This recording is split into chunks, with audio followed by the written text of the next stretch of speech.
Hardcore Justice was 2 weeks ago. Just 2 weeks.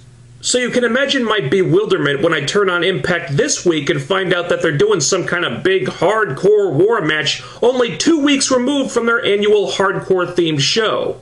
And stuff like this is exactly why I didn't think Hardcore Justice was anything to get excited about. It's a pretty uncommon impact these days that doesn't have some type of street fight or hardcore gimmick match. So when you put on a show where having a bunch of those matches is supposed to be a big selling point and make it something really special, it doesn't. It just feels like the same old stuff. In that vein, if you do a match like this right after your annual hardcore-themed show, it doesn't feel all that special either. But I'll get to that match in a little bit. This all starts in the opener where the two teams get put together. Kurt Angle brings out Chris Melendez. And I was hoping we were done with this business of people acting like the sun rises and sets on this guy, but apparently it's not finished yet.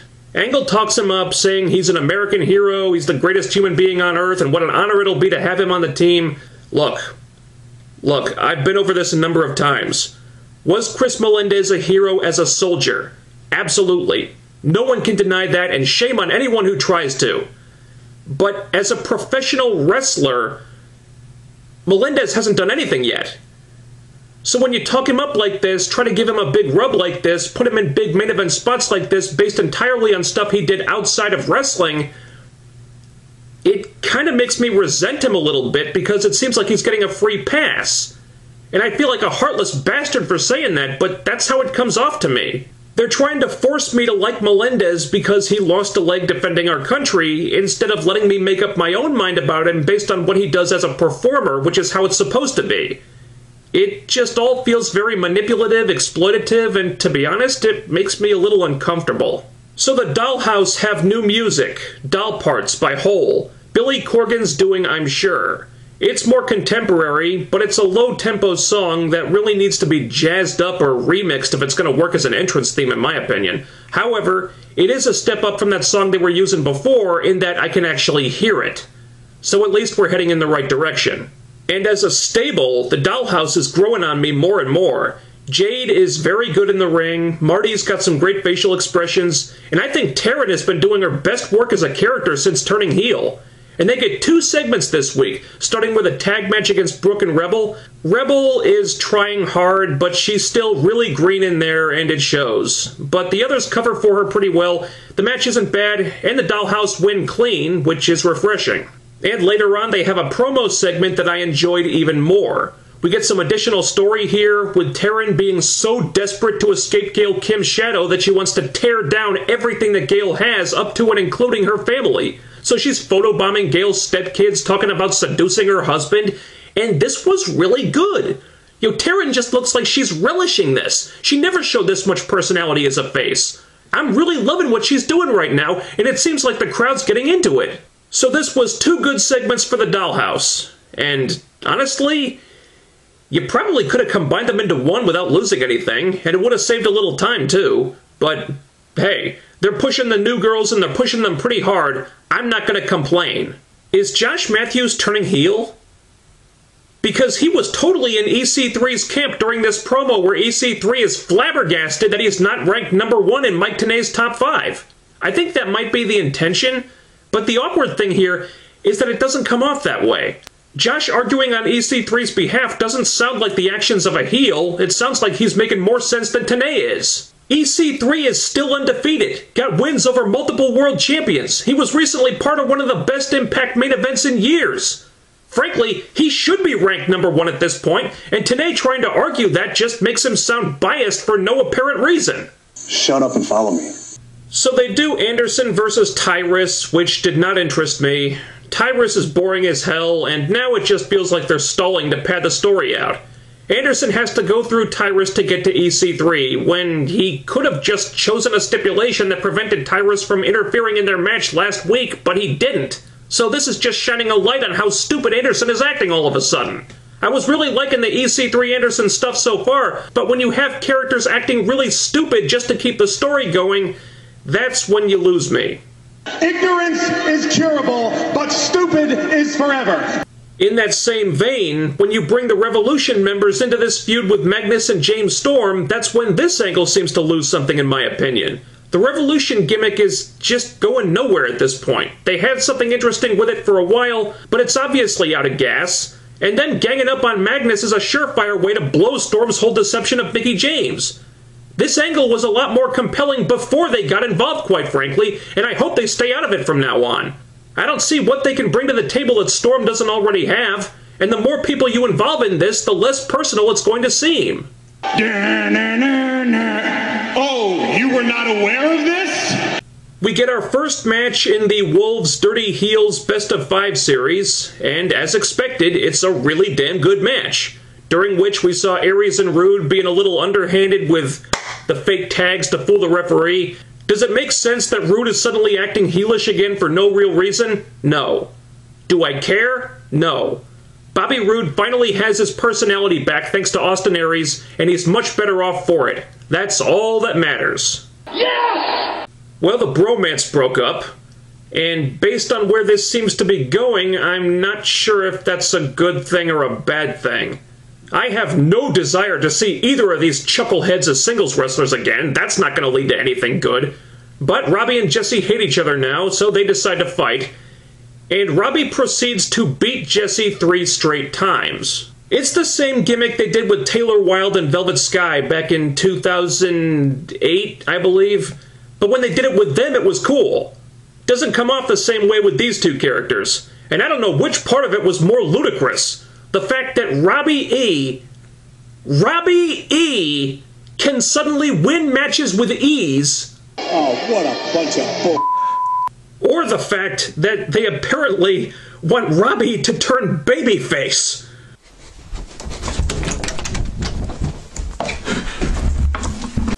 Probably gonna need to stock up on these. So our big main event is Hardcore War with Team Angle versus Team Young. You might think that's a match that TNA would want to save for Hardcore Justice, but you'd be wrong. This is a match that TNA will just throw out there on any random Impact because that's how they roll. Does it dilute the effectiveness of the hardcore stuff and make it feel less important when you do book them on special event type shows? Yeah, but TNA don't seem to care about that. The good news is, it's a really fucking fun match. Especially at the end when everybody starts hitting their finishers. Drew Galloway even hits a dive over the top rope to the floor for crying out loud. I mean, holy shit, that's not a small man doing that. I didn't know Drew had that in him. So I really enjoyed this match. And then the finish happened. Now, Chris Melendez was the right guy to eat the pin, since him being in the match instead of Eli Drake never felt right anyway. But this business of Eric Young beating him with his own prosthetic leg and choking Angle out with it, it would have been a really despicable act if it wasn't so cartoonish. In all seriousness, the visual of EY awkwardly trying to wrap the fake leg around Angle's neck just seemed really silly to me. I think you're trying a little too hard here, guys. I was rolling my eyes at it, but I guess they have to prolong EY Angle until EC3's title push kicks in, and they don't seem to have many other options right now. I don't buy into it, and I probably never will, but they have good matches together at least, so whatever. I guess it could be worse. So that was Impact this week. Once again, most of the matches were good, but creatively the show is a little off the mark in a lot of areas, and I'm not seeing any signs of that changing yet. And now that that's done, I have something that I need to say. And my loyal viewers probably will not be happy about this, but it needs to be said. A few years ago, I wrote a fantasy booking series about a fictional knockout-themed TNA show, where I continued the current storylines in the knockout division at the time while introducing new ones as I spun them off into their own series. And I called it TKO. It was far and away the longest, most detailed, elaborate, in-depth fantasy booking I've ever written, and in my humble yet biased opinion, I think it was really fucking good. Several weeks ago, TNA put on a knockout-themed Impact, meant as something to spotlight their women's division, much in the same way that I did in this series, and they called it TKO. Now, I wasn't angry or offended that they used my idea, far from it, because I know how this works. They can't do that for free. If TNA wanted to use my idea, that meant that I was gonna be swimming in royalties. Ka-ching!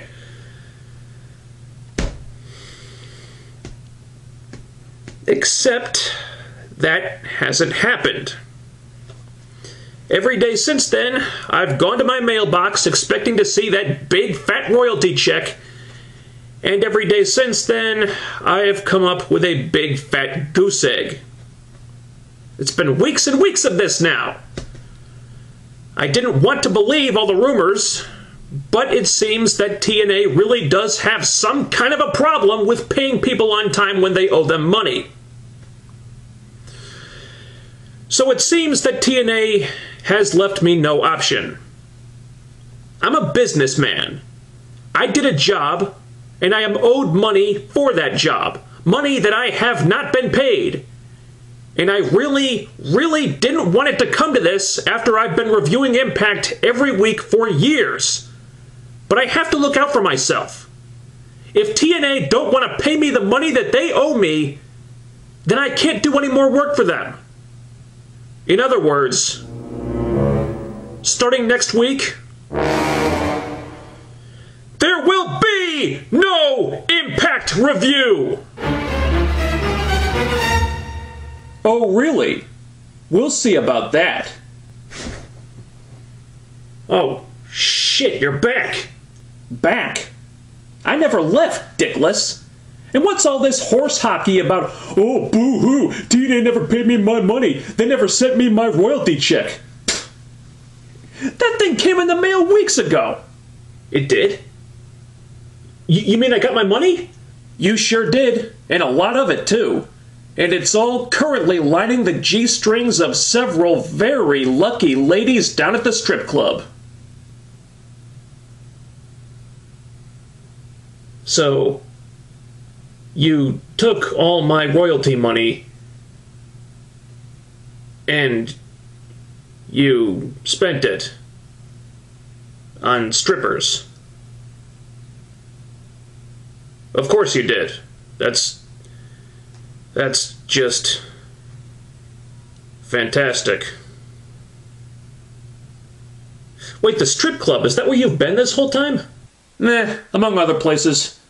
Not shockingly, you completely slacked off without me here to crack the whip. So instead of constantly starting unsubstantiated rumors and bitching about late paychecks to stir shit up and get attention, maybe you should just focus on actually reviewing this show. You know, just doing the job you actually get paid to do in the first place? Asshole. But I don't get paid for doing this. Oh, right. Well, just fuck off then.